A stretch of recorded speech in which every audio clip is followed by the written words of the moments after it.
வணக்கம் boys and girls. ரொம்ப நாள் கழிச்சு நம்ம சேனலில் வீடியோ போஸ்ட் பண்ணுறோம்னு நினைக்கிறேன். I hope you guys are doing well and I wish every one happy new year and happy Pongal. And இந்த வருஷம் உங்களுக்கு ரொம்பவே சூப்பராக இருக்க போகுது.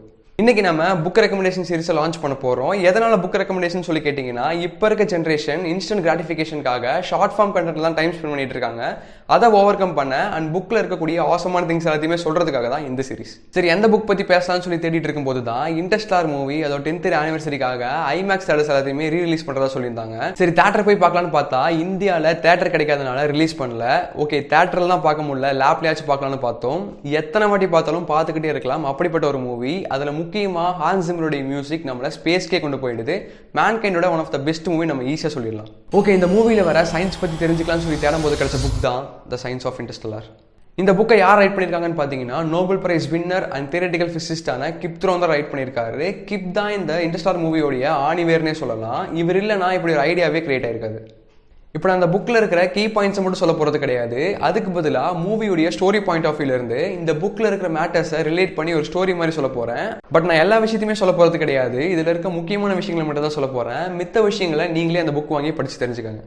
வீடியோக்குள்ளே போகிறதுக்கு முன்னாடி இதை நீங்கள் தெரிஞ்சுக்கணும். அப்போ தான் உங்களுக்கு கான்செப்ட்ஸ் எல்லாமே ஈஸியாக புரியும். இந்த மூவியில் வர சயின்ஸை மொத்தம் 3 கேட்டகரியாக பிரிச்சிருக்காங்க: truth, speculation and educated guess. ட்ரூத்துங்கிறது ட்ரூ சயின்ஸ் பேஸ் பண்ண திங். அண்ட் ஸ்பெகுலேஷன்ங்கிறது நம்ம இமேஜினேஷன் ஆர் கொஞ்சமாக எவிடன்ஸ் இருக்க திங், இல்லைனா எவிடன்ஸே இல்லாமல் நம்மளால பாப்புலரான டாக் வச்சு கிரியேட் பண்ணக்கூடியது. அண்ட் எஜுகேட்டட் கெஸ்ங்கிறது தியரட்டிக்கல் சயின்ஸ்னால பாசிபிள், ஆனால் ப்ராக்டிக்கலாக இன்னும் ப்ரூவ் ஆகாமல் இருக்கும். கிப் இந்த 3 கேட்டகரி ஆஃப் சயின்ஸ் தான் அவரோட புக்லையுமே மென்ஷன் பண்ணியிருப்பாரு. நம்மளும் எக்ஸ்பிளைன் பண்ணும்போது எந்தெந்த விஷயம்லாம் ட்ரூத், ஸ்பெகுலேஷன், எஜுகேட்டட் கெஸ் பார்த்துடலாம். And before getting to the video, நீங்கள் நம்ம சேனலுக்கு புதுசாக இருந்தீங்கன்னா, என் பேர் தினேஷ் குமார், நான் ஒரு ஆப் டெவலப்பர்.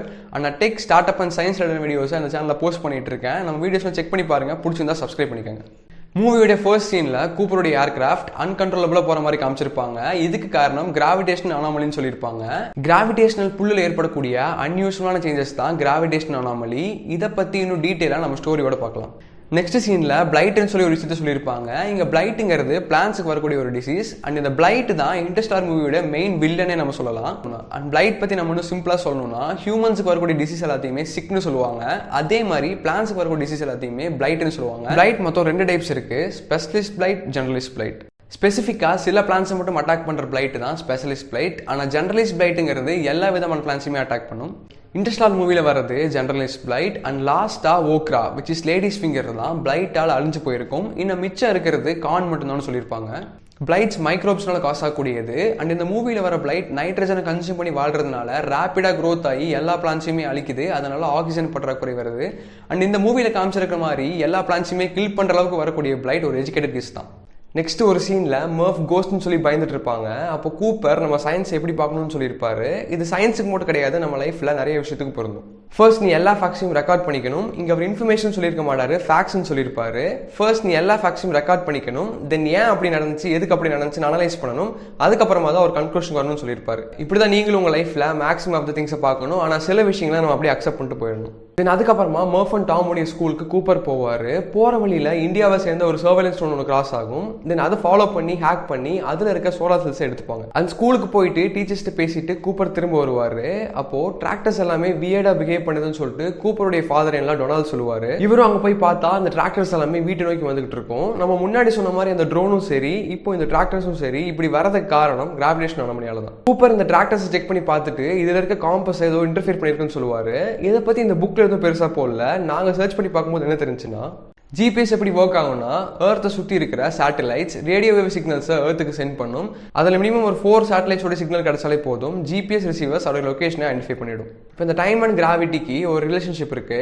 அதுதான் ஏன்ஷியனுடைய ஜெனரல் ரிலேட்டிவிட்டி தியரி. இப்போ நம்ம எர்த்தில் இருந்தோம்னா gravitational pull towards the earth அதிகமாக இருக்கும். இது எர்த்துக்கு வெளியே, அதாவது எர்த்தோட ஆர்பிட்ல இருந்தோம்னா கிராவிடேஷனல் புல் கொஞ்சம் கம்மியாகவே இருக்கும். இது டைமையும் அஃபெக்ட் பண்ணும். நம்ம எர்த் டைமை விட ஆர்பிட்ல இருக்க டைம் அட்டாமிக் லெவலாக கொஞ்சம் ஃபாஸ்ட்டாக இருக்கும். தென் அங்கிருந்து வர டைமையும் இங்கே இருக்க டைமையும் வச்சு ஜிபிஎஸ் ரிசீவர்ஸ் அதோட லொக்கேஷனை கால்குலேட் பண்ணிக்கும். இப்போ இந்த கிராவிடேஷன் அனாமலி நடந்துட்டு இருக்கனால தான் ஜிபிஎஸ் ரிசீவர்ஸ்னால அதோட லொக்கேஷனை கரெக்டாக கால்குலேட் பண்ண முடியாமல் அதோட ஸ்டார்டிங் பாயிண்ட்டுக்கே வந்துருக்கலாம்னு சொல்கிறாங்க.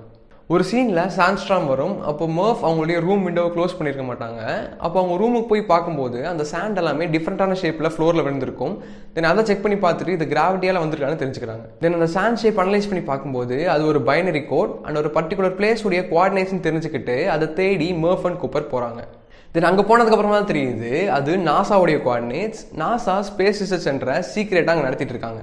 பிளைட்டால் எர்த் கொஞ்சம் இயர்ஸில் ஹியூமன்ஸ் வாழ்கிற கேபிலிட்டிஸை இழக்க போகுது. அதாவது மர்ஃப் ஜென்ரேஷன் தான் ஹியூமன்ஸோடைய last generation doctor Brand Cooper கிட்ட சொல்கிறாரு. இதுக்கு என்ன சொல்யூஷன் தேடும் போது கொஞ்சம் இயர்ஸ்க்கு முன்னாடி ஸ்பேஸ் டைமில் ஒரு டிஸ்டர்பன்ஸ் கிரியேட் ஆகிருக்கும். அதுதான் இந்த கிராவிடேஷன் அனாமலிஸ் எர்த்தில் கிரியேட் ஆகிறதுக்கு காரணம். தென் அதெல்லாம் செக் பண்ணி பார்க்கும்போது தான் அது ஒரு வார்ம் ஹோல்னு கண்டுபிடிக்கிறாங்க. இப்போ நம்ம வார்ம் ஹோல்னு என்னன்னு பார்க்கலாம். ஸ்பேஸுங்கிறது ஃப்ளாட்டான சர்ஃபேஸ் கிடையாது. அது பேப்பர் எல்லாம் பெட்ஷீட் மடிச்சா எப்படி இருக்குமோ அந்த மாதிரி நிறைய ஃபோல்டிங்ஸ் இருக்கும். நம்ம ஒரு பாயிண்ட்ல இருந்து இன்னொரு பாயிண்ட்டுக்கு போகிறதுக்கு என்டையர் சர்ஃபேஸை சுற்றி தான் போகணும். இதே ஒரு ஹோல் இருந்தால் ஒரு பாயிண்ட்லேருந்து இன்னொரு பாயிண்ட்டுக்கு ஈஸியாக போயிடலாம். இந்த ஹோல் தான் வார்ம் ஹோல். இதை ருமிலி வார்ம் ஹோல்குள்ளே போகிற சீனுக்கு முன்னாடி பேப்பரை வச்சு கூப்பருக்கு எக்ஸ்பிளைன் பண்ணியிருப்பாரு. இதில் ஃபேக்ட் என்னன்னா, நம்ம நியரஸ்ட் கேலக்ஸியோட distance 2.5 million light years from earth. இங்கே லைட் இயர்ஸ்ங்கிற என்னன்னா ஒரு டிஸ்டன்ஸை கால்குலேட் பண்ணக்கூடிய ஒரு டேர்ம். அவ்வளோ டிஸ்டன்ஸ் ட்ராவல் பண்ணுற அளவுக்கு நம்மகிட்ட டெக்னாலஜியும் இல்லை. அண்ட் எர்த்தில் இருக்க பீப்புள்ஸும் அவ்வளோ நாள் உயிரோடு இருக்க மாட்டாங்கன்னு சொல்லிட்டு வார்ம் ஹோல் யூஸ் பண்ணி ட்ராவல் பண்ணுறாங்க. இந்த வார்ம் ஹோல் சேட்டன் பக்கத்தில் இருக்கு. இதை யார் அங்கே பிளேஸ் பண்ணாங்கன்னு கூப்பர் கேட்கும்போது தேன்னு சொல்கிறாங்க. இந்த தேங்கிறது யார் நம்ம லேட்டராக பார்க்கலாம். இப்போ இந்த வார்ம் ஹோல் நம்ம கேலக்சிக்கும் நெக்ஸ்ட் கேலக்சிக்கும் ஒரு ஷார்ட்டஸ்ட் பார்த்து கிரியேட் பண்ணுது. அதில் நாசா சில ஏஐ ப்ராப்ஸ் அமைச்சு செக் பண்ணுறாங்க. அப்படி செக் பண்ணும்போது தான் தெரியுது அந்த கேலக்சியில் ஒரு பெரிய பிளாக் ஹோல் இருக்கு. அதோட கிராவிடேஷனல் புல் ரொம்பவே அதிகமாக இருக்கு. இதனால தான் ஸ்பேஸ் டைமில் ஒரு டிஸ்டர்பன்ஸ் கிரியேட் ஆயிருக்கு. அதோட ரியாக்ஷன் தான் எர்த்தில் இப்போ கிராவிடேஷன் அனாமலி நடக்கிறதுக்கு காரணம்னு எக்ஸ்பிளைன் பண்ணுறாங்க. அந்த ஏஐ ப்ராப்ஸ் தான் 12 ஹேபிட்டபிள் பிளானட்ஸை ஃபைண்ட் பண்ணுது. அதை கன்ஃபார்ம் பண்ண தான் டாக்டர் மேன் தலைமையில் 12 ஆஸ்ட்ரோனட்ஸ் வார்ம் ஹோல் வழியாக அதை ரிசர்ச் பண்ண போகிறாங்க. போன 12 ஆஸ்ட்ரோனட்ஸில் மில்லர், எட்மண்ட், மேன் இவங்க 3 பேர்த்துடைய பிளானட்ஸ் இருந்து மட்டும் தான் பாசிட்டிவ் சிக்னல்ஸ் வருது. ப்ரொஃபஸர் பிராண்டுக்கு 2 பிளான் இருக்கு. பிளான் ஏ, எர்த்தில் இருக்க பீப்புள் எல்லாத்தையுமே அந்த பிளானுக்கு ஷிஃப்ட் பண்ணுறது. எர்த்தில் இருக்க பீப்புள் எல்லாத்தையுமே ஒரு ராக்கெட்டில் ஷிஃப்ட் பண்ணிட முடியாது. ஒரு ஸ்பேஸ் காலனியை சிலிண்ட்ரிக்கல் ஸ்ட்ரக்சரில் கிரியேட் பண்ணி அதில் தான் ஷிஃப்ட் பண்ண முடியும். ஆனால் அது நியர்லி இம்பாசிபிளான விஷயம். ராக்கெட்டில் 70% ஃபியூல் தான் இருக்கும். பிகாஸ் எர்த்துடைய கிராவிடேஷன் புல்லை தாண்டி நம்ம ஸ்பேஸுக்கு போகிறதுக்கு அவ்வளோ ஃபியூல் தேவைப்படும். அப்போ யோசிச்சுக்கோங்க, எர்த்தில் இருக்க பீப்புள் எல்லாத்தையுமே நம்ம ஸ்பேஸுக்கு கொண்டு போகணும்னா எவ்வளோ ஃபியூல் அண்ட் எனர்ஜி தேவைப்படும். இதை ஓவர் கம் பண்ண தான் டாக்டர் பிராண்ட் எர்த்துடைய கிராவிட்டியை டேக்கிள் பண்ண முடியுமான்னு ரிசர்ச் பண்ணுவார். Plan B, population bomb. Fertilised எக்ஸை இன்குபேட்டரில் வச்சு சென்ட் பண்ணுறாங்க. அந்த எக்ஸ் எல்லாம் வளர்ந்து ஒரு ஹியூமன் சிவிலைசேஷனாக மாறும். எர்த்தில் இருக்க ஹியூமன்ஸ் எல்லாம் அழிஞ்சாலுமே ஹியூமன் ஸ்பீசிஸ் அழியாமல் இருக்கிறதுக்காக டாக்டர் பிராண்டுடைய ஐடியா தான் அது. ஆனால் ப்ரொஃபஸர் பிராண்ட் இந்த பிளான் ஏவே எக்ஸிக்யூட் பண்ணுறது தான் மெயின் ஃபோக்கஸ்ன்னு சொல்லி கூப்பரை இந்த 3 பிளானட்டில் எது ஹியூமன்ஸ் வாழ்றதுக்கு தகுதியான பிளானட்னு ஃபைண்ட் பண்ணுற மிஷனுக்கு லீட் பண்ண சொல்கிறாரு. கூப்பரும் மர்ஃப் எவ்வளோ அழுதும் தன்னோட ஃபேமிலி அண்ட் எர்த்தில் இருக்க பீப்புள்ஸ் யாருமே அழிஞ்சிடக்கூடாதுன்னு இதுக்கு அக்செப்ட் பண்ணிட்டு ஸ்பேஸ்க்கு போகிறாரு. என்டியூரன்ஸ். எர்த்ல இருந்து ஸ்பேஸுக்கு ஒரு ஸ்பேஸ் கிராஃப்ட் போகும். அங்கே போயிட்டு என்டியூரன்ஸில் அந்த ஸ்பேஸ் கிராஃப்டை டாக் பண்ணிப்பாங்க. இங்கே என்டியூரன்ஸுங்கிறது அந்த ஸ்பேஸ் ஷிப்புடைய நேம். இந்த என்டியூரன்ஸில் 12 கம்பார்ட்மெண்ட் இருக்கும். அது ஒன்றுலையும் lab, sleeping room, control room இருக்கும். அண்ட் இதை ரிங் ஷேப்பில் கிரியேட் பண்ணியிருப்பாங்க. இது ஏன் ரிசர்ச் பண்ணி பார்க்கும்போது தான் அது ரொட்டேட் ஆகிறனால அந்த ஸ்பேஸ் ஷிப்புக்குள்ள ஆர்டிஃபிஷியல் கிராவிட்டி கிரியேட் ஆகும். அதனால அவங்க எர்த்தில் எப்படி இருந்தாங்களோ அதே மாதிரி அங்கே இருக்கலாம். இந்த என்டியூரன்ஸ் வச்சு தான் இவங்க சாட்டர்ன் வரைக்கும் போய் அங்கே இருக்கிற வார்ம் ஹோல் வழியாக நெக்ஸ்ட் கேலக்சிக்கு போவாங்க. அங்கே போயிட்டு தான் இந்த 3 பிளானட்டில் எது ஹேபிட்டபிள் பிளானட்னு ஃபைண்ட் பண்ணுவாங்க. அண்ட் இந்த வீடியோவை நாங்கள் 2 பார்ட்டாக பிளான் பண்ணியிருக்கோம். பார்ட் 2ல் பிளாக் ஹோல், 5th டைமென்ஷன், டஸ்டாக் பற்றிலாம் பார்க்கலாம்.